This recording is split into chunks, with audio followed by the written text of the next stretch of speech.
Welcome back, everyone. It is NewMutator bringing you game number 4 of the Myth World Cup 2012 match between the Tcox and the Time Wizards. Let's see, we are looking at the Tcox team right here. It is the purple team, Cave, who it actually was determined that it is not actually Cave.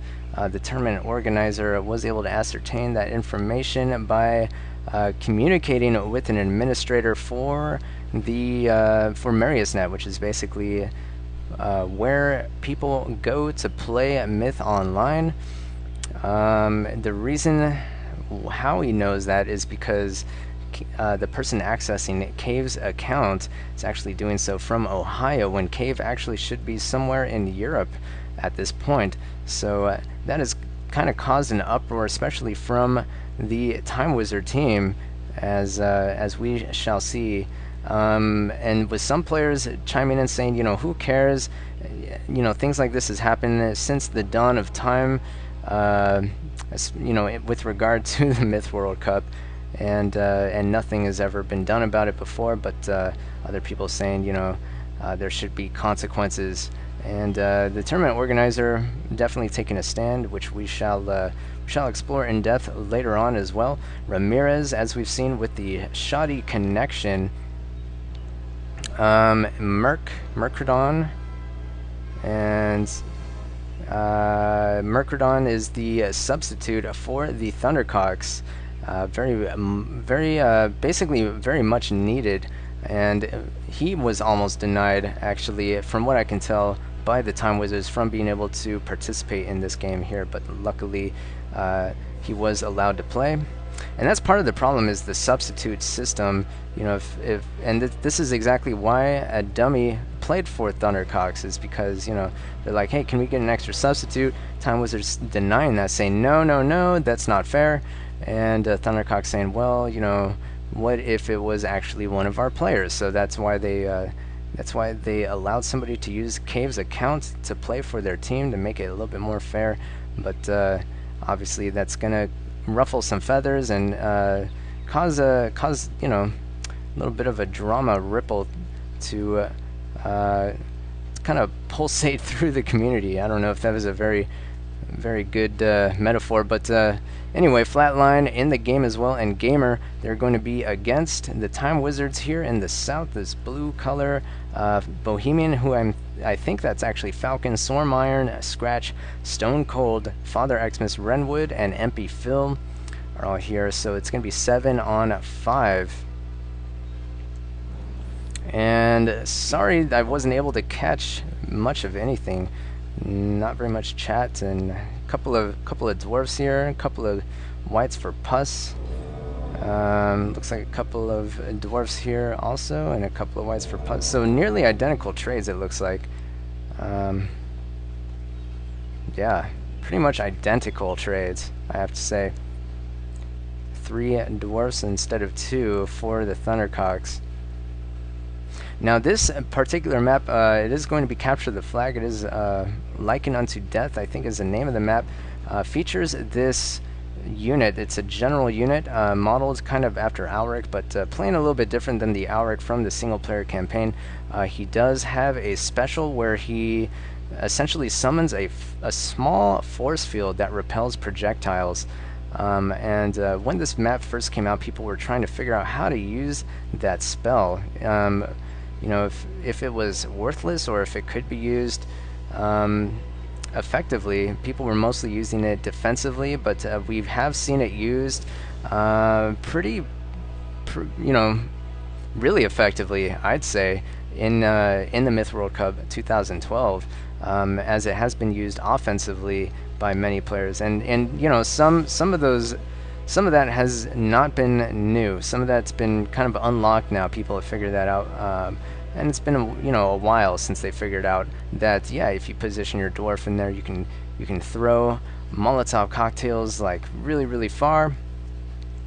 And then, you know, some things are kind of a little bit newer, I'd say, like you know, placing a force field on an enemy dwarf right before he throws to force him to suicide, which we've seen done once or twice so far in this round. And you know, other things as well. We saw Adrenaline with a nice satchel rain maneuver also. So you know, there's a lot of potential there for using strategic elements where it doesn't seem like it's not very clear what that might be. You know, it's pretty open-ended how to figure that out. There's no right way to do it. And I think that's one of the strengths of this game is, you know, it's not always cut and dry, and, you know, there's a lot of room for devising new and novel strategies. There we have another satchel maneuver, and Scratch with the defensive maneuver. Nice shot there, taking out quite a few of these archers. MP Phil taking some damage. So 95 to 91%. Who was that? That was Cave doing that shot there. So I can see why the Time Wizards would be a little bit up in arms, having found out that Cave is not who he said he was. Another engagement here, kind of close to this temple area. Time Wizards going to be pressing a little bit. They do control this middle area. And have a south as well.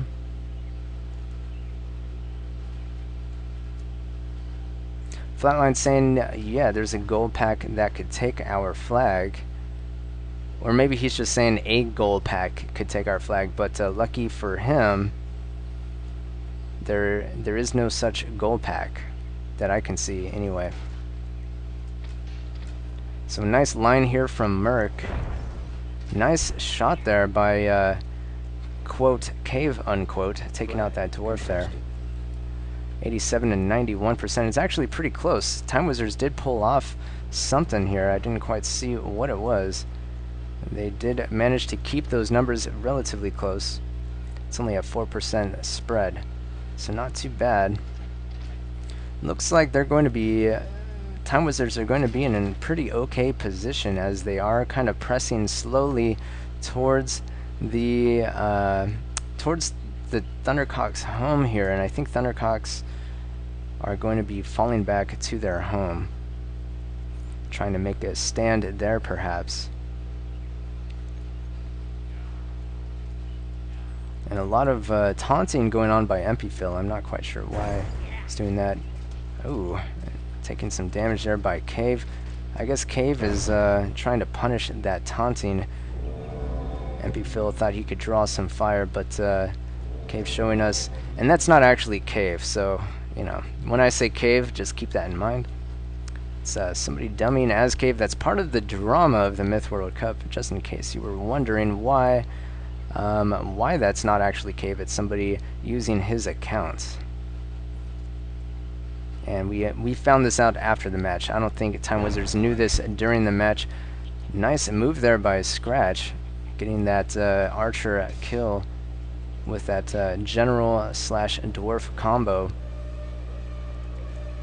Time Wizards are going to press, but back up when they see that dwarf flatline kind of coming in there.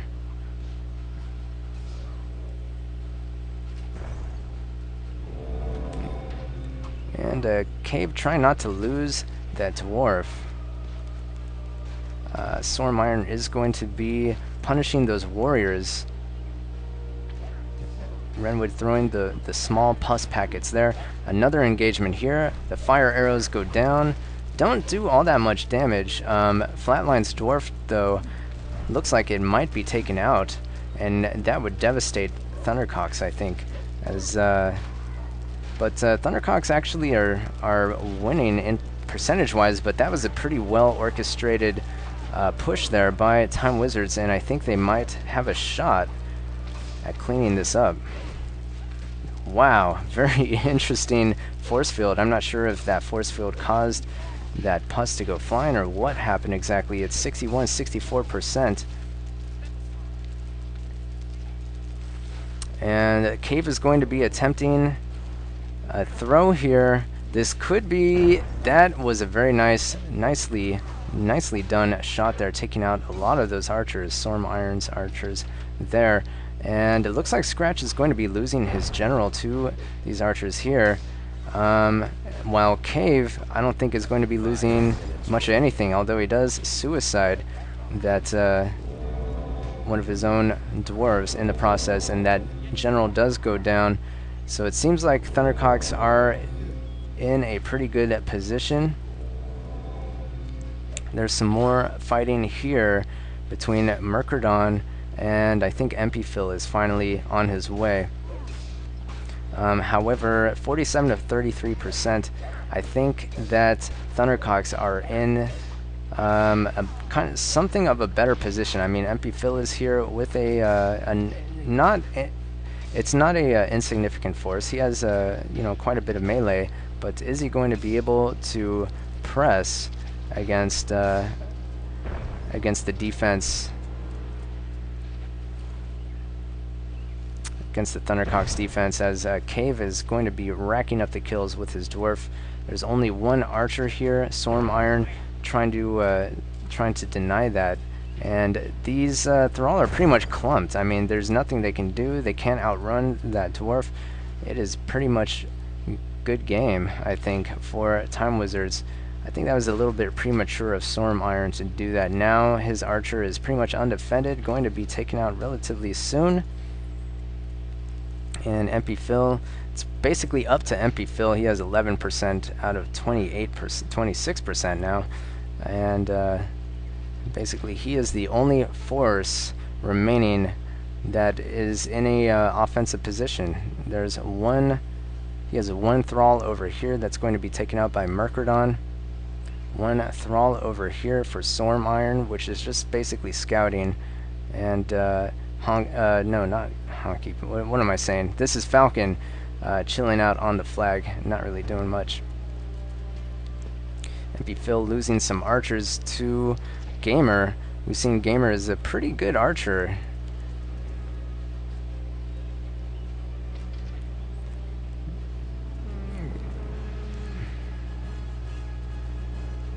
%45 to 23%. Cave's saying even if we tie, we win.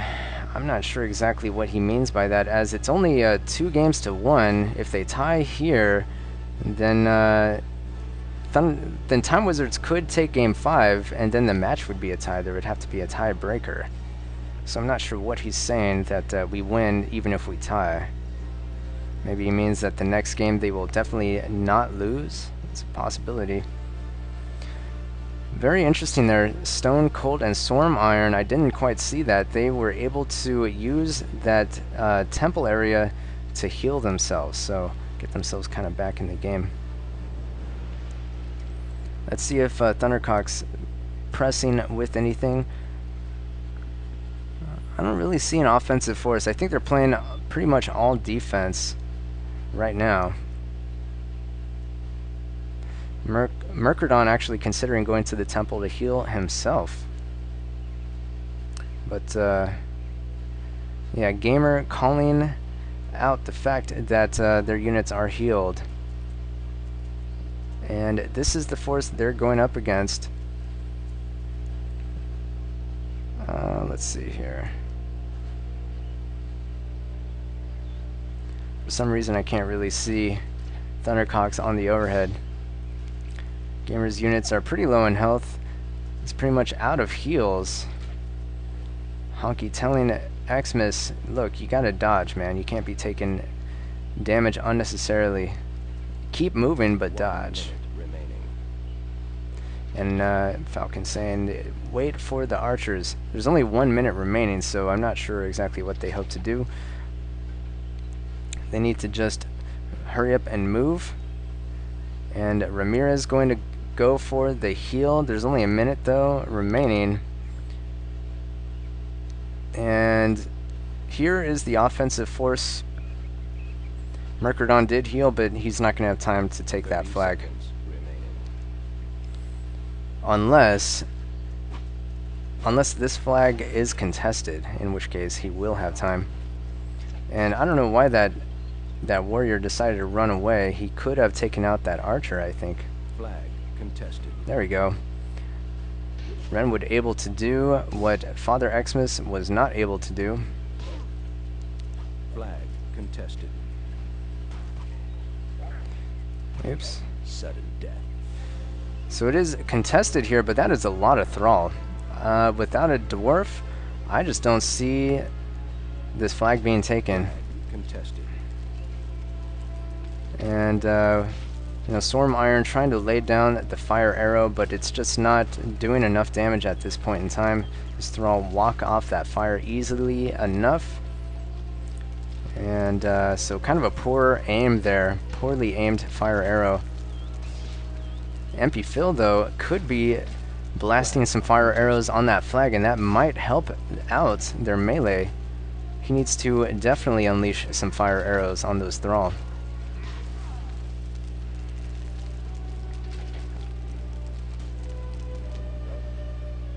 And here we go, Murkradon is going to be cleaning up these thrall, it looks like, with his freshly healed warriors.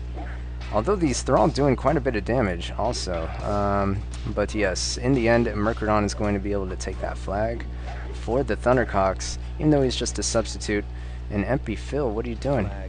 Unleash the fire arrows. You should have been doing that a long time ago. Instead, he's going to be trying to take out that warrior is able to do so. But basically needs to do as much damage to these thrall as possible. And it looks like Flatline walking off the flag here.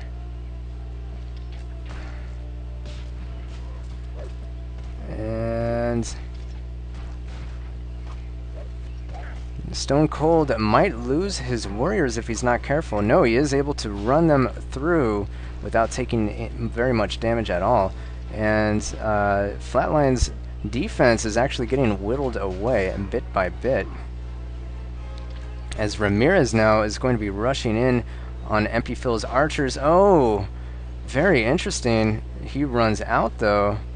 So I think MP Phil, even though that was kind of an error on his part, barely manages to survive with his archers. So good work for him. It looks like there's going to be an engagement here. 26 to 14%, pretty epic flag defense slash offense going on, as it is a base trade. And pretty much a tie for this game, Capture the Flag. Yes, it is a tie. As both teams do end up not not able to eliminate the other. Basically trading flags at the end there. So well played by both teams. The person who is logged into Cave's account doing pretty well. 104 damage, 20 kills, also captaining that squad as well. And basically with only 5 units, he had the general and the dwarf combo doing a ton of damage that way. Merc also, you know, a substitute, 11 kills. Gamer though, with those archers doing quite a bit of damage, 94 damage for him. And for the Time Wizards, and look, the damage for both teams, and not that pretty close, I'd say, 334 to 306 for the Time Wizards. Let's see, anybody in particular? I guess MP Phil with 12 kills, taking out a lot of low health units, I think, especially at the end there with that flag. What do you call that? With the flag shenanigans, I guess. But Storm Iron getting damage for his team with 67. Quite a bit of losses though, 14 losses for him. So there you have it. It is 2 games to 1, and with the tie here in game number 4, basically game 5, if Time Wizards are able to pull out a win there, this match will be a tie, and there will have to be a tiebreaker. So Tcox looking to prevent that from happening. However, none of this really matters, as we will talk about a little bit further into detail in the next game, game number 5. Thanks for joining me, everybody. It is NewMutator, and it's my pleasure bringing you these matches. We're going to go ahead and move on to game number 5 in just a moment.